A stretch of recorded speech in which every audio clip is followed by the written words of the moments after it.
এমন একটি দুরূদ আছে, এই দুরূদটি পড়ে জীবনে একবার যদি পড়েন, আপনি যা চাইবেন তাই আল্লাহ তাআলা কবুল করবে। খুশি হয়েছেন মনে হয়? প্রশ্ন কেমন পড়ছে নাকি? তবে এই দুরূদের আরেকটি গোপন বৈশিষ্ট্য হচ্ছে, এই দুরূদটি পড়লে আল্লাহ তাআলা আপনার যত রকমের গোপন রোগ আছে সব গোপন রোগ আল্লাহ তাআলা মুক্তি দিয়ে দিবে। সুবহানাল্লাহ বলেন।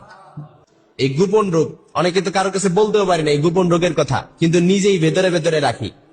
অনেকটি দরুদ রয়েছে, এই দরুদটি যদি আপনি জীবনে একবার পড়তে পারেন, আপনার এই গোপন রোগ থেকে মুক্তি পেয়ে যাবেন এবং আপনার জীবনের যত রকমের চাহিদা আছে আপনি যা চাইবেন তাই পেয়ে যাবেন ইনশাআল্লাহ। পড়েন একটি দরুদ, প্রত্যেকটি দরুদের আলাদা আলাদা ফজিলত আছে।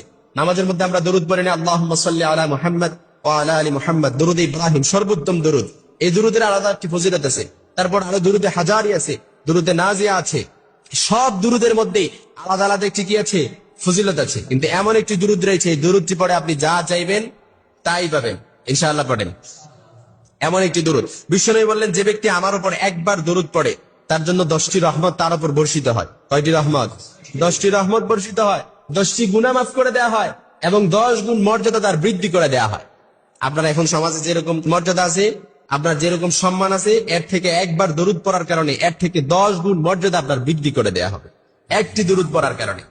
এজন্য আল্লাহ রাসূল সাল্লাল্লাহু আলাইহি ওয়াসাল্লামের হাদিস, বিশ্বনবী বললেন, আবু হুরায়রা রাদিয়াল্লাহু তাআলা আনহু থেকে বর্ণিত, মান সাল্লা আলাইয়া ওয়াহিদান সাল্লাল্লাহু আলাইহি আশারা, যে ব্যক্তি আমার উপর একবার দরুদ পড়ে তার উপর 10টি রহমত বর্ষিত হয়। সুবহানাল্লাহ বলেন।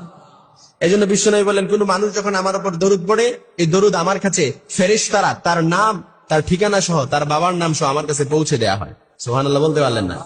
অর্থাৎ আপনি এখন দরুদ পড়ছেন, আপনার নাম এবং আপনার ঠিকানা সহ, আপনার বাবার নাম সহ ফেরেশতারা এই দরুদ নিয়ে আল্লাহ রাসূল সাল্লাল্লাহু আলাইহি ওয়াসাল্লামের কাছে পৌঁছে দেয়া হয় এই দরুদটা। কারণ দরুদ এটা এমন একটা আমল, বিনা নোটিশে আল্লাহর কাছে কবুল হয়ে যায়। এখন দরুদ পড়ছেন, আল্লাহর কাছে কবুল, আল্লাহর কাছে কি কবুল। এজন্য একটি দরুদ যদি আপনি ইয়াকিন এবং ইখলাসের সাথে পড়তে পারেন, ইনশাআল্লাহ আপনি যা চাইবেন তাই পাবেন এবং আপনার যত রকমের গোপন রোগ আছে সব গোপন রোগ থেকে আপনি মুক্তি পেয়ে যাবেন। একটি দরুদ। তবে আমলটি করতে হবে ইয়াকিন আর ইখলাসের সাথে, কারণ প্রত্যেকটি আমল মাকবুলিয়াতের জন্য শর্ত হচ্ছে আপনার উপরে 100% 100 এবং ইয়াকিন থাকতে হবে যে আল্লাহ তাআলা আমার দোয়াটি কবুল করবে। আল্লাহ তাআলা আমার দোয়াটি কি করবে?